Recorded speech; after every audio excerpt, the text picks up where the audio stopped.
A cop kills his 12-year-old daughter and then himself. Put his picture up full mass here. I'm taking you to Vegas. Israel Molina, 41 years of age, killed his 12-year-old daughter, Sofia, early Sunday morning before taking his own life.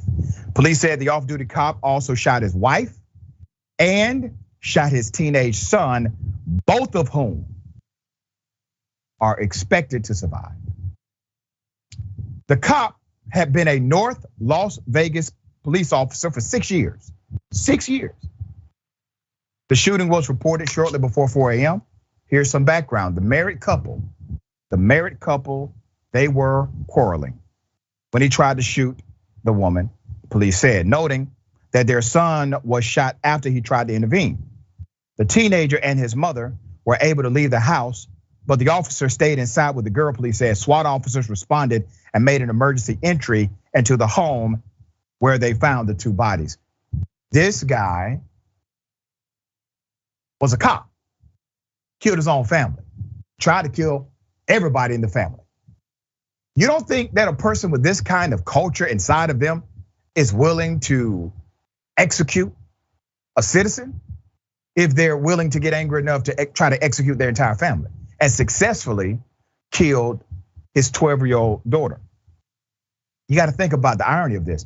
This individual was on the police force for years, okay? Now, is there a background here? Let's get into it. This cop, the same cop, was placed on paid leave November 2020. Why? He was arrested for DUI charges, and he was arrested for destruction of property. Police said at the time, additional details on the case were not immediately available, but we got some more. Let's go back to 2018 on this cat. 2018, this same officer, North Las Vegas, and his partner were honored for saving the life of a teenage girl who had attempted suicide. In a 2019 interview, Officer Molina recalled the moment, saying, and I quote, "We immediately bolted toward the apartment. We ran up the stairs at what felt like 110 miles per hour. We were going to ram the door, but luckily it was unlocked. I was in full daddy mode at this point because I have a daughter." This is the terrible irony of it all. Let's put up the spokesperson for the department. A department spokesperson stated the department offers mental health resources to its officers. It hasn't been determined whether this cop sought these resources. Now, shifting gears, all right, we're gonna shift gears. You remember Uvalde, and I'm talking about police culture here. In Uvalde, all of the cops basically responded the same way. They were scared, they didn't go into the building, they were checking their cell phones, getting water, getting hand sanitizer. And it comes down to command, right? The police chief is the person that is supposed to set the culture. It comes down to command. According to the Uvalde police chief, who everybody has summarily blamed, he said, well, I wasn't in command, basically. Okay, this chief has maintained that he did not consider himself to be the incident commander. Let's keep his picture up because this is a hell of a twist in this cop story. That's Chief Pete Arredondo. He said, I don't think I was really in charge that day. But an interim report by the Texas House of Representatives Special Committee has found those claims to be dubious. There was only one person who should have been in charge that day, and it's the man you're looking at right there. The Uvalde CISD's written active shooter plan. They have an active shooter plan.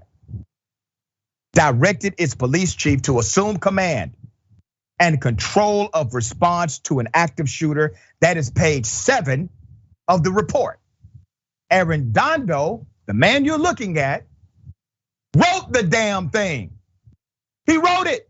He's the co-author of the active shooter policy that puts him in charge when there's an active shooter, and he's now claiming that he did not think he was in charge when there was an active shooter.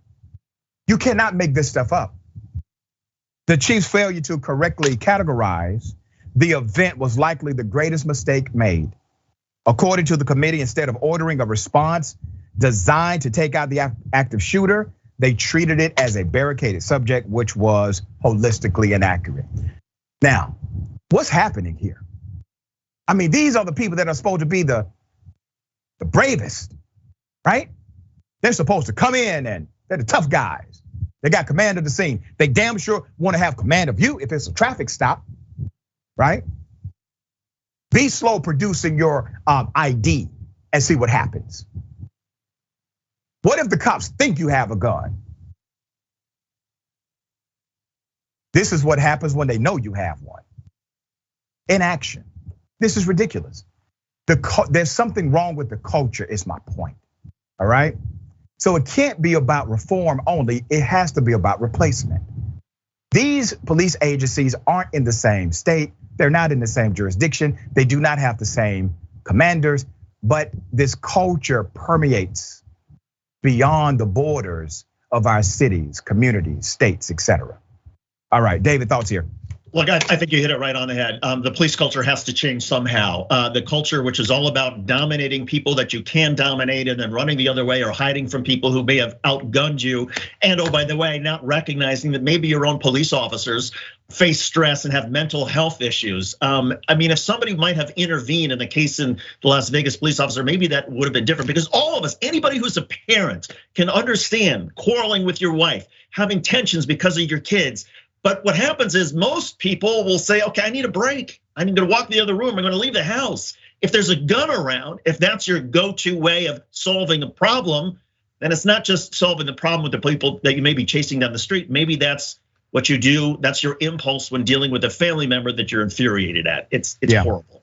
Yeah, and you have to imagine if he treated his family this way, that there's some issue in the background of his policing too.